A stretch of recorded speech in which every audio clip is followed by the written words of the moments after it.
Step out of the vehicle. Now." The harsh command sliced through the air like a blade. And if you like the story, remember to subscribe to the channel and activate the notification bell. The afternoon sun bore down on the quiet suburban street, casting long shadows over the scene as the white police officer stood by the driver's side of the car, his hand resting on the holster of his gun. His stance was rigid, his face set in a mask of cold authority. He didn't raise his voice, but there was something in his tone that left no room for questioning. Inside the car, a black woman sat behind the wheel, her grip tight on the steering wheel. Her knuckles were white with tension, and her breath came in shallow, controlled bursts. She was pregnant, visibly so, her swollen belly pressing against the seatbelt, but that didn't seem to matter to the officer towering over her. Her heart raced, pounding in her chest like a drum, but she kept her face calm, her eyes forward. "Officer, she began, her voice steadied but tinged with a thin layer of fear. "I said, step out of the vehicle." The officer interrupted, his tone turning icier, cutting off her words. He leaned in slightly, his shadow falling over her face as if to reinforce his dominance. Now, for a moment, time seemed to freeze. The woman glanced down at her belly, then back up at the officer. She knew the situation was dangerous. She knew what could happen if she made the wrong move. The news had been filled with stories just like this. Innocent people stopped for nothing. Situations that escalated out of control. People who looked like her. People who didn't always make it out alive. She was aware of every second that ticked by, every gesture, every word, like she was navigating a minefield. One wrong step could be her last. Her hands trembled as she unbuckled her seatbelt, the click of the metal echoing louder than it should have in the eerie quiet that had descended over the street. She could feel the eyes of her neighbors on her from their windows, but no one was stepping outside. Not yet. The officer straightened up slightly as she moved, his fingers still twitching near his gun. He watched her closely, his eyes scanning her every move as though she were a threat, a criminal. "Is there a problem, officer?" she asked, her voice low, careful. She wasn't about to raise her voice or sound defensive. She couldn't afford that. Not here. Not now. The officer's lip curled, just slightly. It wasn't a full smile, more like the ghost of one.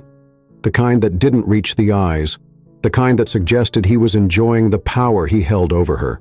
"Why don't you tell me?" he shot back, tilting his head slightly.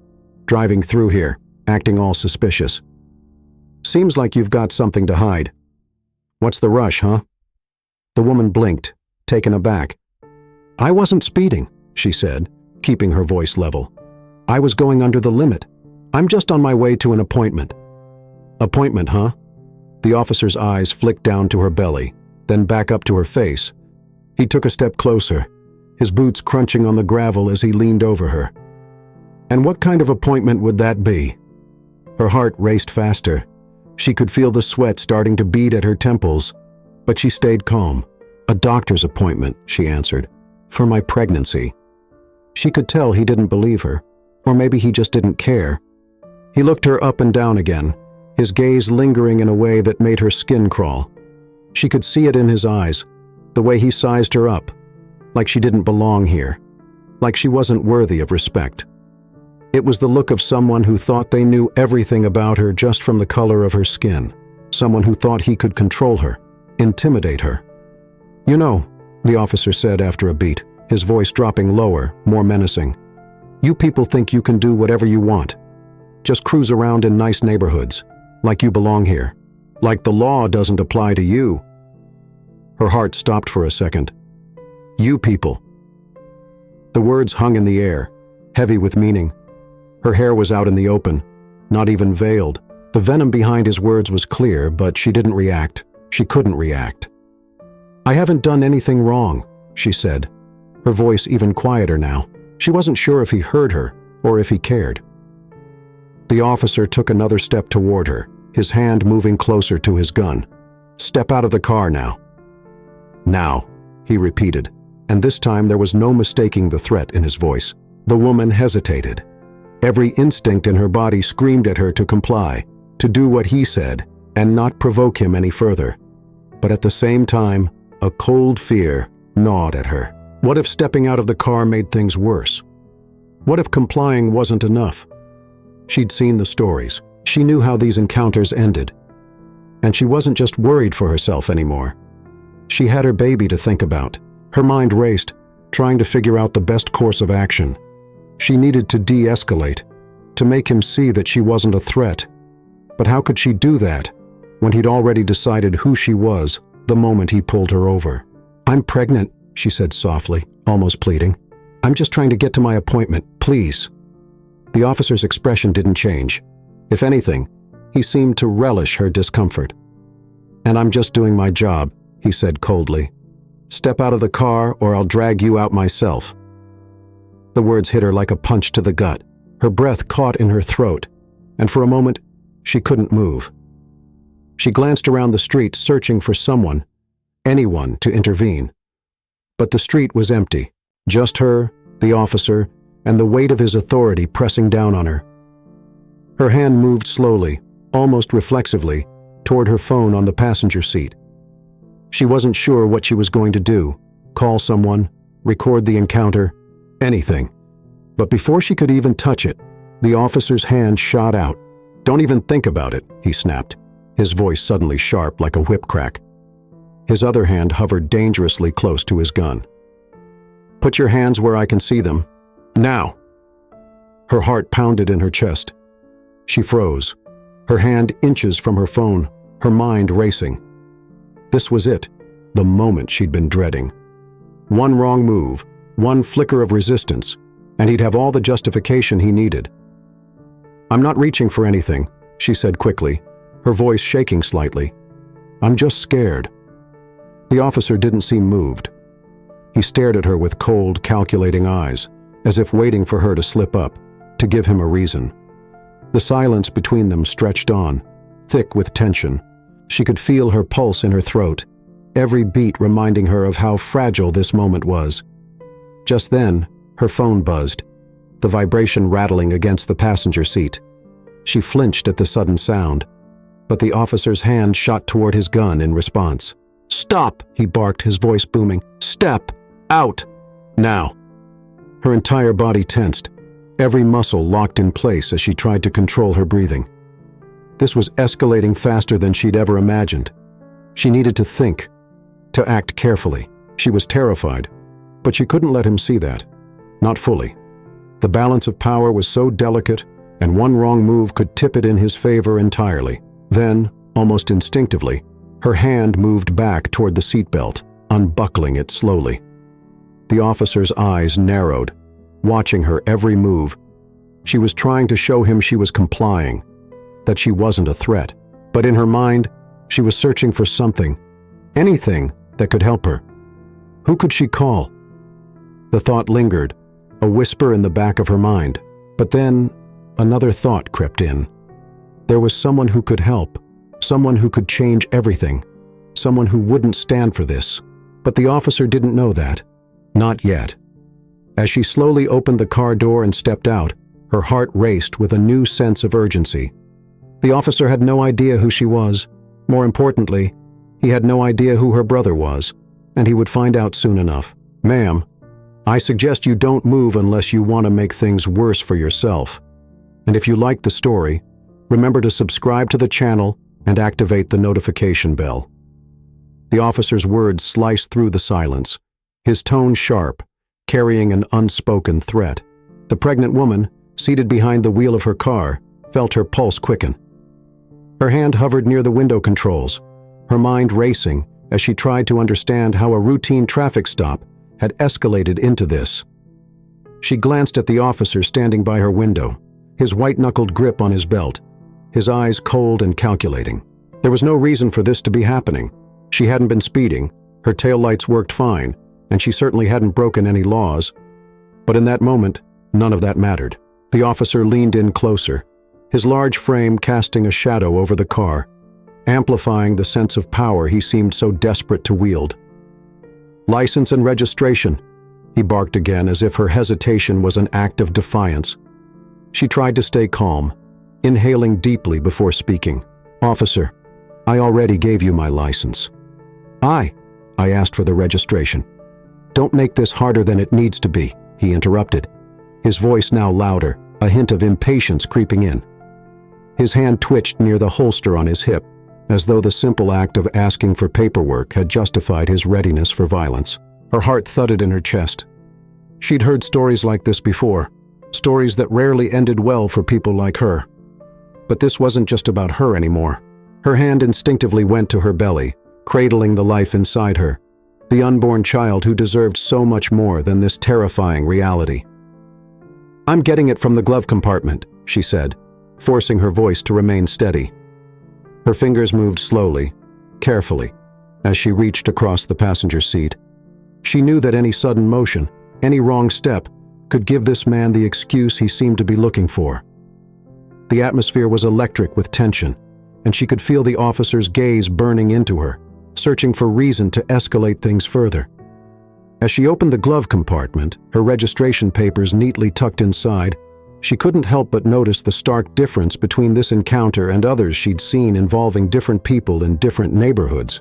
People who didn't look like her, who didn't carry the same burden of suspicion on their skin.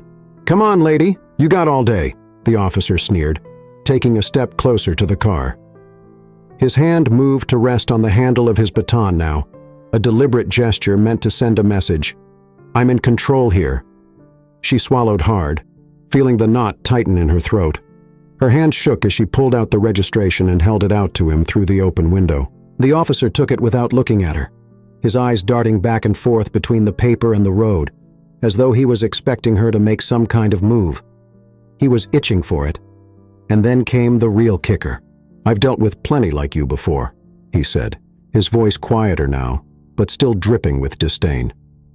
"Thinking you can just do whatever you want and get away with it." The words hit her like a punch in the gut, and she flinched, though she tried her best to hide it. "Plenty like you." She knew exactly what he meant. She wasn't talking about drivers or people who forget to signal a turn. No, this was something deeper, something uglier. The officer didn't see a pregnant woman in distress. He didn't see a person who was following every direction, answering every question. He saw her skin, and in his mind, that was all he needed. "I haven't done anything wrong," she said, her voice firmer now. It was a small attempt to assert herself, to push back against the overwhelming sense of powerlessness that was beginning to take hold. The officer raised an eyebrow, as if amused by her protest. "You don't decide that." "I do." He folded the registration slowly, sliding it into his pocket, as if it was his personal property now. "How about you step out of the car?" Her heart skipped a beat. This was it. Things were escalating, and she had no control over what was coming next. She knew better than to argue, to refuse, but every fiber of her being screamed to stay put to protect herself and her baby from whatever this man had in mind. Why do I need to step out of the car?" she asked cautiously, trying not to sound as afraid as she felt. She had no idea what she was dealing with now, but it was clear that this man had an agenda, and her safety wasn't a priority on it. The officer leaned in even closer, his face only inches from hers now, his breath hot with impatience. "Because I said so," he hissed. "You people always want to make things more complicated than they need to be. You think just because you're pregnant, you can do whatever you want, huh?" There it was again. The veiled threat, the implication that she didn't deserve the same treatment as others, that her pregnancy didn't make her vulnerable but somehow more guilty in his eyes. Her stomach turned, the fear mixing with nausea, and she could feel her grip on her composure slipping. She swallowed hard, fighting back the panic rising in her chest. "Officer, I'm just trying to get home. I'm not resisting. I'm not." "Home?" The officer chuckled darkly, cutting her off once more. "Home is wherever I decide you're going, understand? I can take you to jail right now if that's where you want to go. Or worse." His eyes flicked down to her stomach for just a split second, the unspoken threat hanging in the air between them. It was chilling. He wasn't just talking about her anymore. He was talking about her baby. Tears welled up in her eyes, but she refused to let them fall. Not here. Not in front of him. She wouldn't give him the satisfaction. But her mind was spinning. She had to do something. Had to get out of this situation before it spiraled completely out of control. But how? The officer was pushing her, trying to provoke her into a reaction that would justify his escalating aggression. "I have a right to know why you want me to get out of the car," she said, her voice barely above a whisper but steady. It was all she could do to hold on to that last shred of dignity, that last thread of safety that kept her grounded. The officer's smirk disappeared. His face hardened, and he stepped back slightly, tapping his fingers against the handle of his baton. He seemed to be weighing his options, deciding whether he wanted to push further, to take this encounter to the next level. "Don't think just because you're playing nice you can talk your way out of this," he said finally, his voice cold and sharp. "I'm not like the other ones you've dealt with. I don't let things slide." The woman could barely breathe. The air in the car felt thick, heavy with the tension that had been building since the moment the officer had pulled her over. She knew she was walking a fine line, that anything she said or did now could tip the scales in the wrong direction. But then, as if by instinct, her hand moved slowly toward her phone, lying in the passenger seat beside her. She wasn't sure what she was going to do with it, call for help, record the interaction, anything. But in that moment, it felt like her only lifeline. A way to bring some semblance of control back into this chaotic situation. "I need to make a call," she said quietly, her eyes fixed on the phone, her hand shaking slightly as she reached for it. The officer's eyes narrowed, and for a second, she thought he might actually reach for his gun. His hand twitched near the holster, and her heart stopped. But instead, he stepped back, his face twisted into a cruel grin. "Go ahead," he said, his voice mocking. "Call whoever you want. See if they can save you now." He had no idea what he'd just invited. The patrol car's lights flicker in the background, casting an eerie red and blue glow across the scene. The tension is thick, almost suffocating. The officer, with his chest puffed out in authority, stands tall beside the open door of the pregnant black woman's car.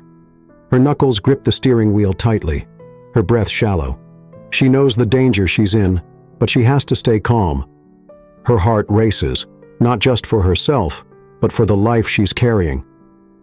"Ma'am, I don't think you understand how serious this is," the officer says, his voice dripping with condescension.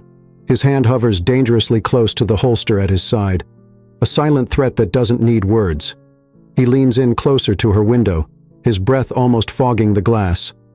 She glances at his hand, the faint reflection of the badge on his uniform catching her eye.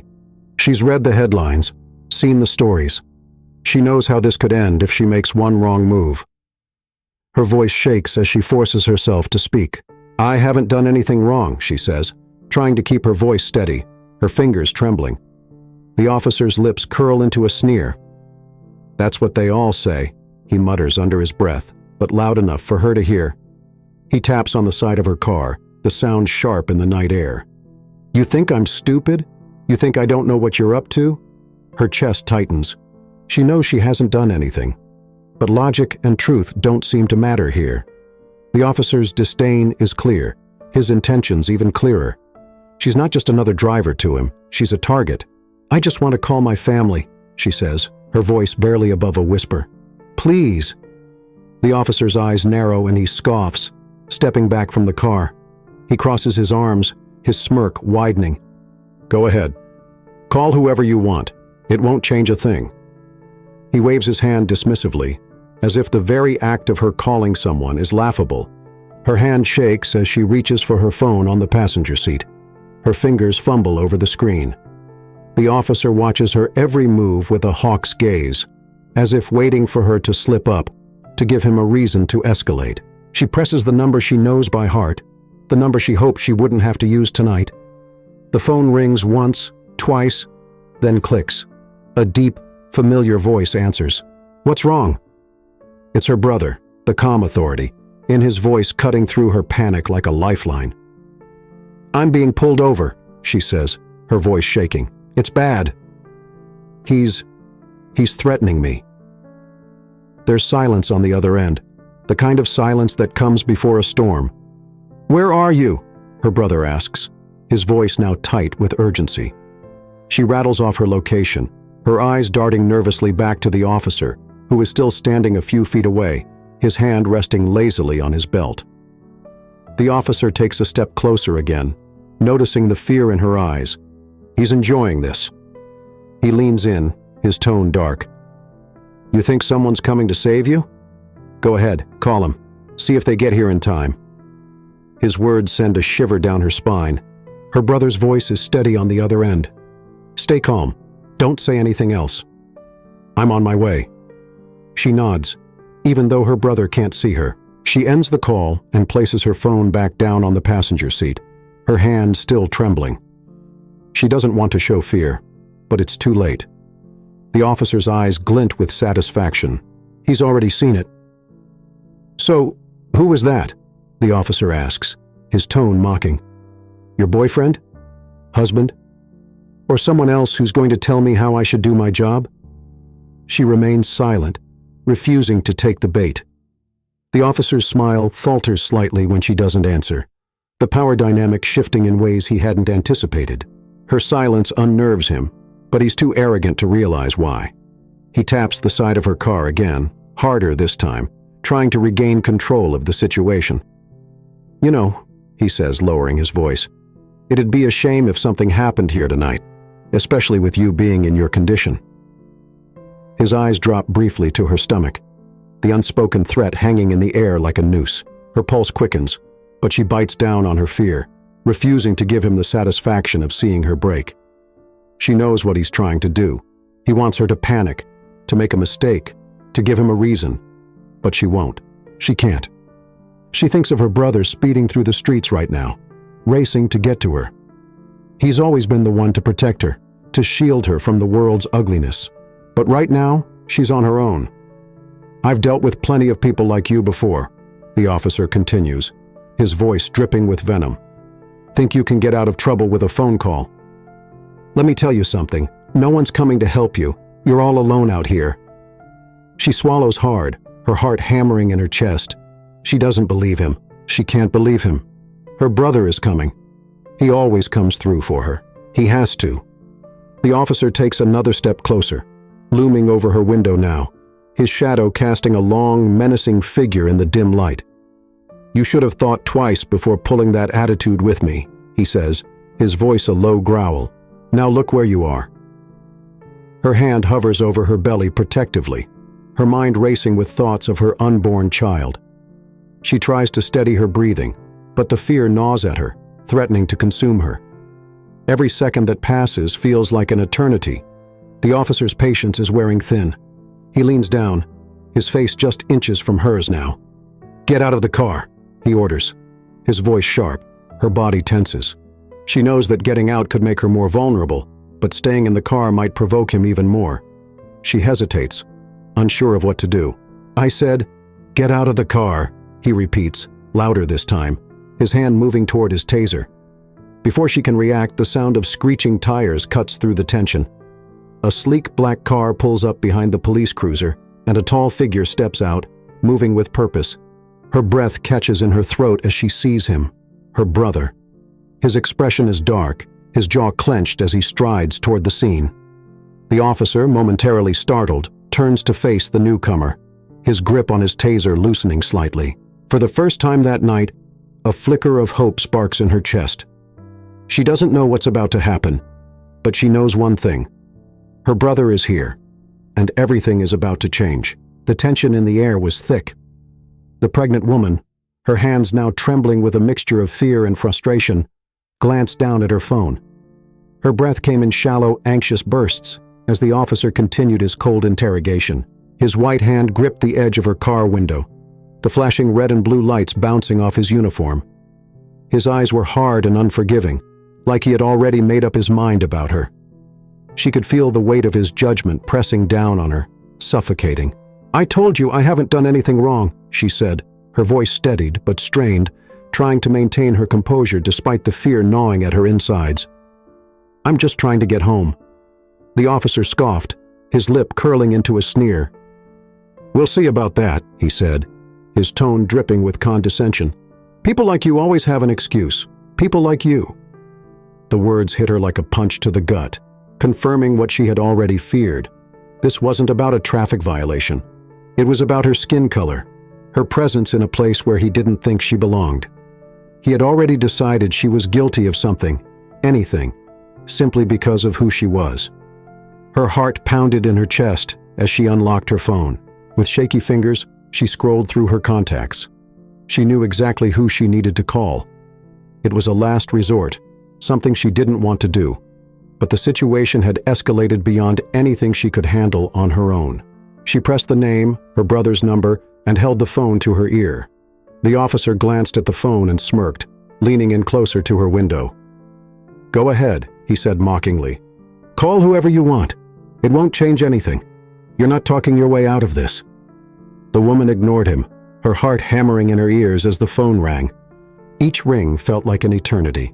Please pick up, she thought desperately. Finally, the call connected. "Hey!" Her brother's deep, calm voice came through the line. It was a voice that always brought her comfort, but tonight, it felt like a lifeline. "What's going on?" She swallowed hard, trying to keep her voice steady. "I'm pulled over," she said, her voice shaking. "It's bad." There was a pause on the other end of the line, and then her brother's voice came through, quieter, but more intense. "Where are you?"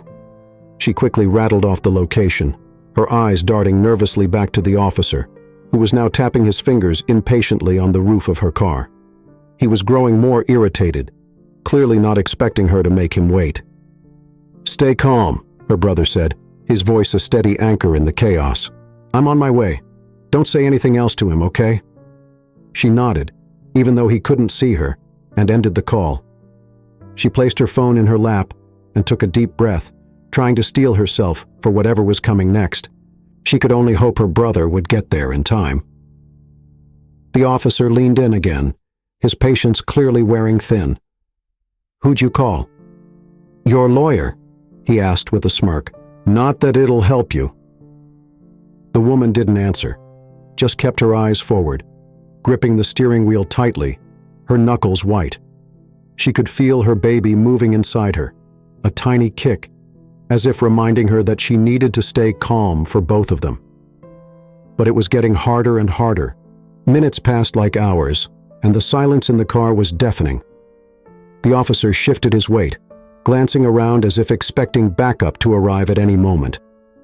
His smugness was still there, but it had dimmed slightly, replaced by a flicker of something else, maybe doubt, maybe impatience. Either way, the power dynamic between them still felt suffocating, and she was keenly aware of the fact that things could turn even uglier at any second. Just when she thought she couldn't take it anymore, headlights appeared in the distance. A sleek black car, moving fast, too fast for a normal car in this area. The officer straightened up, frowning at the approaching vehicle. His hand instinctively moved toward his holster, not quite drawing his gun, but clearly ready for something he wasn't expecting. The car screeched to a halt a few feet away from them, and for the first time since the ordeal began, the woman felt a glimmer of relief. Her brother had arrived. The door of the black car swung open, and out stepped a tall man in a tailored suit, his polished shoes clicking on the pavement as he strode toward them. The man's posture was calm and composed, but there was an undeniable air of authority about him, like he belonged in control of any room he walked into. The streetlights illuminated his face as he stepped closer, revealing his sharp features and the cool, unbothered look in his eyes. The officer's smirk faltered slightly as he sized up the newcomer. He opened his mouth to speak, probably to demand why this man had shown up at a scene he had full control over. But something about the way the man walked toward them stopped him. There was a tension now, an unspoken shift in power, though the officer didn't yet understand why. The man, her brother, didn't acknowledge the officer at first. His eyes were fixed on his sister, assessing her carefully, making sure she was okay before he addressed the situation at hand. Only after he was satisfied that she was unharmed did he turn his attention to the officer. "Is there a problem here?" he asked, his voice low and smooth, but with an edge that suggested he wasn't asking for small talk. He already knew there was a problem. He was simply giving the officer a chance to explain himself before things escalated. The officer, still standing by the car, seemed to bristle at the man's tone, but there was hesitation in his eyes now, a crack in his confidence. "This is none of your concern," the officer said, though his voice wasn't as sure as it had been moments ago. "You need to step away." Her brother didn't flinch. He had the emails, he had the evidence, and he had the truth on his side. The protests outside the police department grew larger and louder. People were angry, not just at what had happened to Mia, but at the system that continued to allow people like Officer Reynolds to thrive. Jordan watched the news reports, feeling the weight of the moment. This was bigger than him, bigger than Mia. This was about a fight that had been going on for far too long. A fight for justice, for accountability, and for an end to the violence that Black people faced every day at the hands of law enforcement. As the trial date approached, Jordan knew they had a long road ahead of them, but for the first time in days, he felt a glimmer of hope. They had the truth, they had the evidence, and they had the power of the people behind them. And no matter how hard the police department fought to protect Officer Reynolds, Jordan was going to make sure that justice was served. He looked over at Mia, who was sitting on the couch, her hand resting protectively on her pregnant belly. She smiled at him, a look of quiet strength in her eyes. Jordan knew that this fight wasn't just for her. It was for their unborn child, for their future, and for every person who had been harmed by a system that refused to see them as equal. The battle had only just begun, but Jordan was ready. They were ready, and this time, the system wouldn't win. Officer Reynolds leaned back in his chair, watching the local news station flicker across the TV screen. Another protest was forming downtown, but he barely paid it any attention. His phone buzzed on the desk, and with a grunt, he reached for it, expecting it to be one of his buddies from the force checking in about the latest drama. Instead, his heart skipped a beat when he saw the notification on the screen. Breaking news, civil rights lawyer, Jordan Lewis files, lawsuit against Officer Reynolds and police brutality case. For a second, he didn't believe it. But when he swiped open the article, his stomach dropped. There was his name, his actions, and the face of the woman he had kicked, Mia Lewis, staring back at him. It was all over the news. And worse, her husband was Jordan Lewis, a name that everyone in the city recognized. Jordan wasn't just any lawyer. He was the lawyer, the one who had taken down corrupt cops before, the one who had fought for justice in the most publicized civil rights cases in the state. And now he was coming after him. Officer Reynolds stood up, his head spinning. His hands were shaking. Jordan Lewis. Of all people, it had to be him. He began pacing back and forth across the small office, trying to calm the panic rising in his chest. It was just a traffic stop, he thought. How was I supposed to know who she was? He cursed under his breath, remembering how he'd acted. He could see it so clearly in his mind, the way Mia had flinched, her eyes wide with fear as he barked orders at her, how he'd felt the rush of power when he kicked her. It was a scene he had played out countless times in his career, but this time, he had picked the wrong person. The news report had been brief, but it was enough. His actions were going viral, spreading across social media faster than wildfire. The article mentioned the lawsuit Jordan had filed, claiming that Officer Reynolds had assaulted Mia without cause and that his actions were motivated by racial bias. Reynolds' blood ran cold. Racial bias. That was the word that could ruin him. If the media and the public latched onto that, he was done. His job, his reputation, everything he had worked for could crumble in an instant. Reynolds rushed to his laptop, typing Jordan Lewis's name into the search bar. Dozens of articles popped up. There was no escaping it. Jordan's face was plastered everywhere. The lawyer's reputation was legendary. He had fought and won against multiple police departments for racial profiling, police brutality, and wrongful arrests. He was articulate, calm under pressure, and knew exactly how to use the media to his advantage. Worst of all, he was relentless. Reynolds clicked on a video interview of Jordan speaking outside the courthouse. His calm, determined voice filled the room. "This case is not just about my wife," Jordan said, staring directly into the camera. "It's about a system that has allowed officers like Reynolds to act with impunity. It's about accountability, and it's about ending the cycle of violence and discrimination against Black Americans at the hands of those who are sworn to protect them." Reynolds felt a chill run down his spine. This wasn't just about one incident anymore. Jordan was painting a picture of him as part of a broken, racist system. And Jordan had the voice, the platform, and the connections to make sure that everyone in the city and the country knew about it. Reynolds was no longer just a cop under fire. He was the symbol of everything wrong with the police, and Jordan was going to use him to send a message. His phone buzzed again, and this time it was one of his superiors. The text was short and to the point. "We need to talk." Reynolds' heart pounded harder. They were all scared. They knew the lawsuit could bring more heat than they were ready for. And if this blew up any further, they'd need someone to blame, someone to throw under the bus. Damn it. Reynolds slammed his fist onto the desk, knocking over his coffee. He wiped it up with a tissue, his mind racing. He needed a way out of this, but his options were limited. The media was already all over the story, and Jordan Lewis was a force to be reckoned with. He couldn't just brush this under the rug like some other complaints he'd faced. This was different. He had kicked a pregnant woman in broad daylight, and now her husband was the one coming after him. Desperate, Reynolds picked up his phone and dialed one of his friends on the force, Sergeant Daniels. "Daniels, you see the news?" There was a pause on the other end before Daniels' gruff voice answered. "Yeah, I saw it. Man, this is bad. Real bad." "What do I do?" Reynolds' voice cracked, betraying his fear. Daniels sighed. "There's not much you can do, man. It's Jordan Lewis. The guy's a shark. I've heard he's already gathering evidence, talking to witnesses, pulling every string he can. You better brace yourself. This thing is about to get ugly." Reynolds clenched his teeth, his mind whirling. He knew that Daniels was right. Jordan was building a case, and with every day that passed, more people were jumping on the bandwagon, demanding justice for Mia.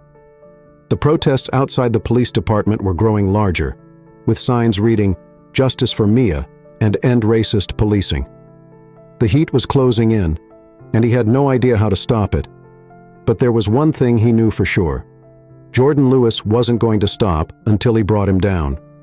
But if he didn't come up with a plan, and fast, his entire career, and possibly his freedom, were on the line. Reynolds sank back into his chair, staring at the floor. How had things spiraled out of control so quickly? One moment, he was in charge, a man in power, and the next, he was the target of a media frenzy, his name being dragged through the mud.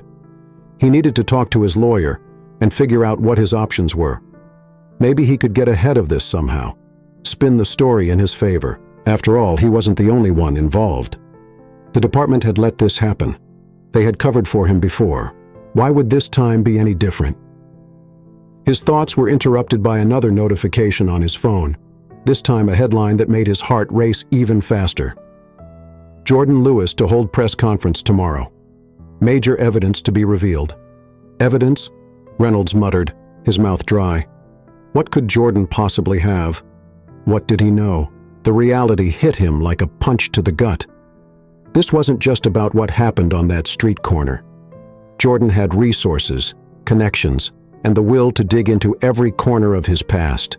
If Jordan could prove that this wasn't just a one-time mistake, if he could show that Reynolds had a history of racist actions and misconduct, then the lawsuit would only be the beginning. His life would be over. Reynolds frantically scrolled through his phone, searching for anything that could give him a clue about what Jordan had found. But there was nothing concrete yet, just speculation and rumors. But the press conference dragged on, and with every hour that passed, Reynolds felt the walls closing in. By the time night fell, he had exhausted every option he could think of. There was no way out of this. Jordan Lewis wasn't just fighting for his wife, he was coming for him, personally. And the worst part, Reynolds realized, deep down, that he deserved it. He had crossed the line, and now he was going to pay for it. The next morning, Reynolds woke up to the sound of his phone buzzing again. This time it was his lawyer, calling to discuss the press conference. Reynolds answered, but his mind was already elsewhere. He knew the truth was going to come out, one way or another. He had kicked a pregnant woman, a black woman, because he thought he could. And now, he was about to face the consequences. Jordan Lewis wasn't just any husband. He was a man who fought for justice, and this time, justice had a name. It was Mia. The courtroom was packed, the air was thick with tension, and every seat was filled. People leaned forward, their eyes glued to the front, waiting to see what would happen next. Mia sat beside Jordan, her hand resting on her swollen belly, a reminder of how vulnerable she had been when the attack happened. Officer Reynolds sat a few feet away, his expression tense but unreadable. He had traded his police uniform for a suit, but nothing could hide the fear in his eyes. He knew he had everything to lose. The trial had drawn national attention. News cameras flashed outside, and reporters filled the gallery, ready to capture every word spoken in the courtroom. The case had become more than just about the assault on Mia. It was about racial injustice, police brutality, and a system that had allowed men like Reynolds to get away with their actions for far too long. As the judge called the court to order, the room fell into a hushed silence. Jordan rose from his seat, straightened his tie, and slowly walked to the front of the courtroom. His every step was measured, his face focused and calm. But inside, he was burning with anger and determination. This was no longer just another case for him. This was personal. He was fighting for his wife, for his unborn child, and for every black person who had ever been mistreated by someone like Reynolds. The jury was watching Jordan closely. They had heard Mia's testimony earlier in the week. Her voice had trembled as she recounted the night Officer Reynolds had kicked her. The way she described the pain, the fear, the humiliation, it was clear to everyone in the room that this was not just an accident. This was a deliberate act of violence, and Mia's tears had left an indelible mark on the jurors. But now, it was Jordan's turn to deliver his closing argument, and he knew this was his moment to make them see the truth. He paused for a moment, letting the silence fill the room before speaking. "Ladies and gentlemen of the jury," he began, his voice steady, "what happened to my wife, Mia, wasn't just an act of violence. It was an act of hatred. It was the product of a system that has, for far too long, allowed men like Officer Reynolds to believe that they can treat black people with cruelty and get away with it." His words hung in the air. The jury's eyes widened slightly. They were paying attention now. Jordan walked closer to the jurors, his tone growing more intense but still controlled. "This case isn't just about Mia. It's about every black man, woman, and child who has ever been afraid of the people who are supposed to protect them.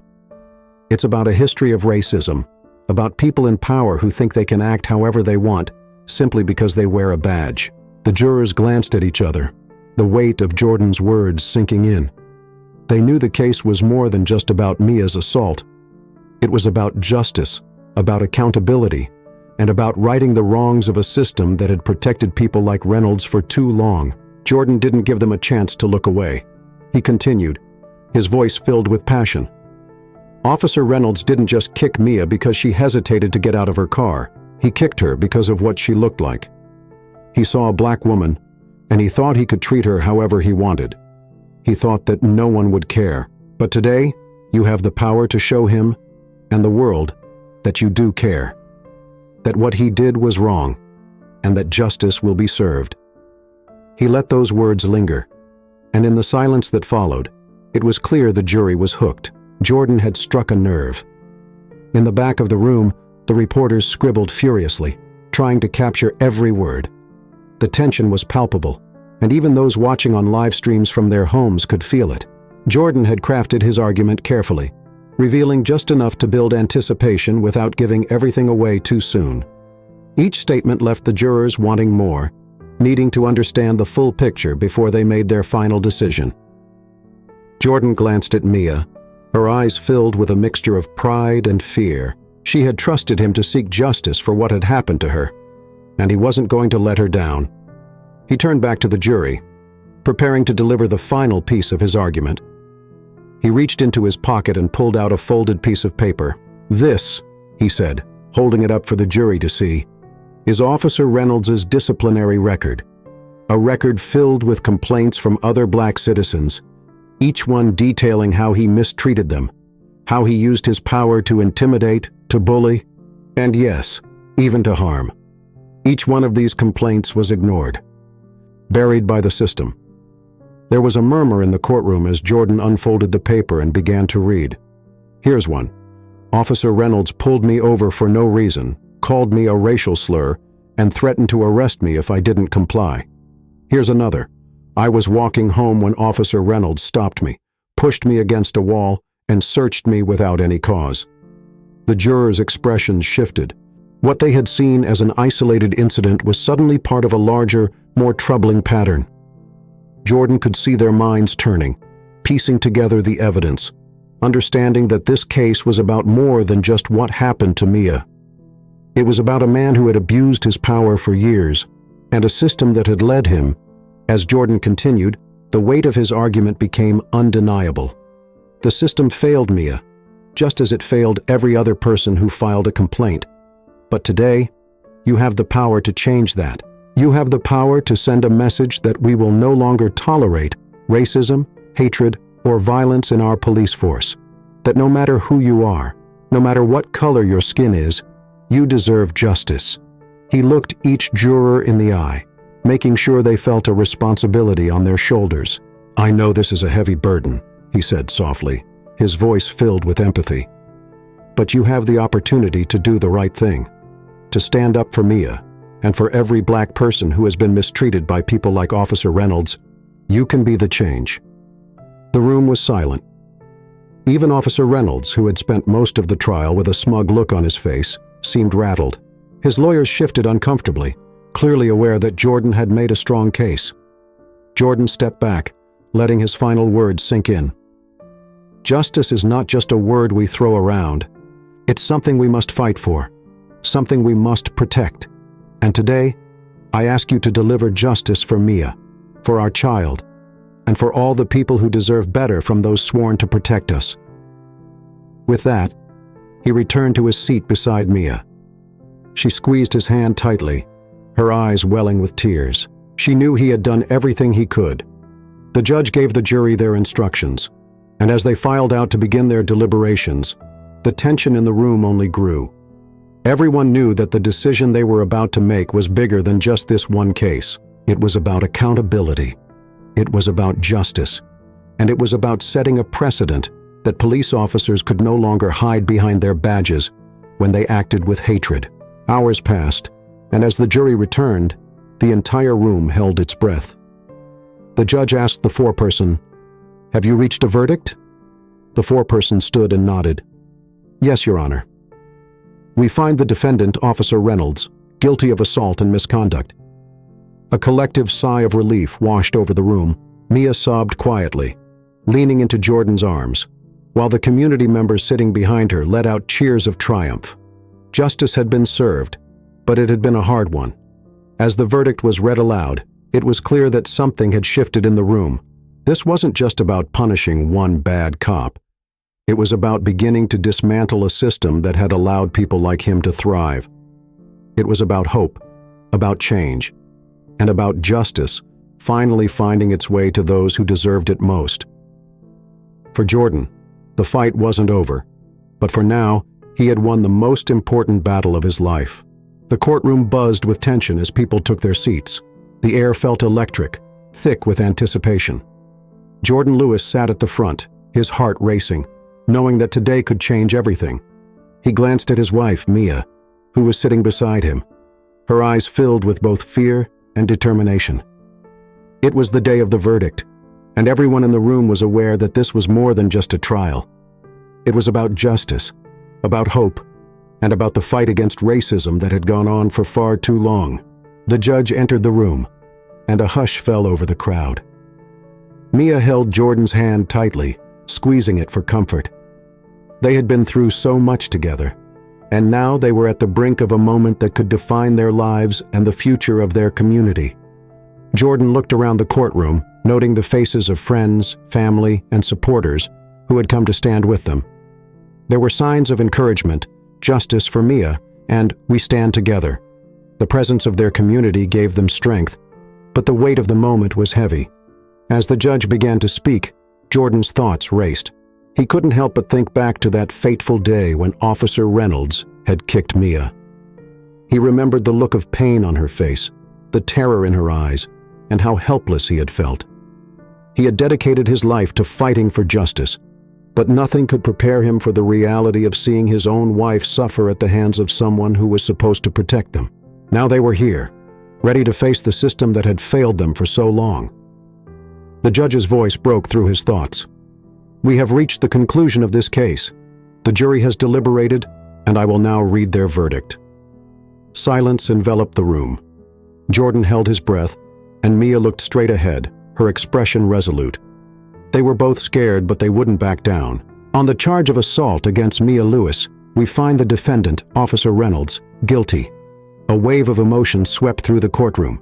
Gasps and murmurs echoed around them as supporters erupted into cheers. Mia's eyes filled with tears, but this time, they were tears of relief.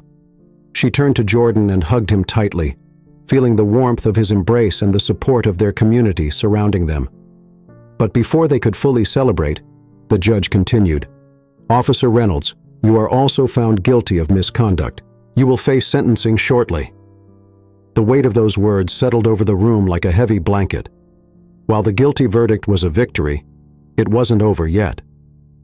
Reynolds sat there, his face pale and devoid of the bravado he had shown throughout the trial. The reality of his situation began to sink in, and it was clear that he had not anticipated the outcome. Jordan felt a mix of triumph and anger, knowing that Reynolds' actions had caused deep wounds, not just to Mia, but to their entire community. The courtroom was filled with emotion, and Jordan took a moment to soak it all in. He looked at Mia, who was still holding on to him tightly. "We did it," she whispered, her voice trembling. "We actually did it." As the cheers erupted, the judge banged his gavel to restore order. "I will now set a date for sentencing. Court is adjourned." The crowd began to move, people hugging and celebrating. But Jordan and Mia remained in their seats for a moment longer, holding on to each other as they processed the whirlwind of emotions. Once outside the courtroom, the air was filled with excitement. Reporters swarmed, microphones in hand, eager to capture the moment. Jordan felt the weight of their eyes, and for a brief moment, he was overwhelmed by the attention. But this was not about him. It was about Mia and the message they had fought to convey. "Mr. Lewis, Mrs. Lewis, how do you feel about the verdict?" a reporter shouted, pushing closer. Jordan cleared his throat, knowing that this was their chance to speak out. "We're grateful for the jury's decision," he said, his voice steady. "But this is just the beginning. We still have a long way to go in our fight against systemic racism in law enforcement." He glanced at Mia, who nodded in agreement. "This isn't just about one officer," Mia added, her voice strong. "It's about all the people who have suffered at the hands of those who are meant to protect us. We hope this verdict is a step towards change." The crowd cheered again, their support echoing in the air as Jordan and Mia made their way through the throngs of people. They felt a sense of purpose, knowing they had ignited a fire within their community. As they reached their car, Mia turned to Jordan. "What happens now?" she asked, her brow furrowing. "We wait for sentencing and then we keep fighting," he replied. "We keep raising awareness, pushing for reform, and making sure this never happens again." They drove home together, hand in hand, both feeling a sense of relief wash over them. But the fight wasn't over. They knew that there were still so many people out there who needed help and support, and they were committed to being the voices for those who felt voiceless. Over the following weeks, the community rallied together, organizing events and meetings to discuss police reform and racial equality. Mia and Jordan were at the forefront, sharing their story and encouraging others to stand up against injustice. The local news covered their journey extensively, bringing more attention to the issue and igniting a movement that spread far beyond their small town. As the date for Reynolds' sentencing approached, tension hung in the air. Many in the community were eager to see what punishment he would receive. Would he get a slap on the wrist, or would he face real consequences for his actions? Jordan and Mia knew that the sentencing would set a precedent, and they wanted it to reflect the gravity of the situation. Finally, the day arrived. The courtroom was packed with supporters, activists, and community members who had come to witness the sentencing of Officer Reynolds. Mia wore a powerful expression of determination, and Jordan stood by her side, feeling the strength of their united front.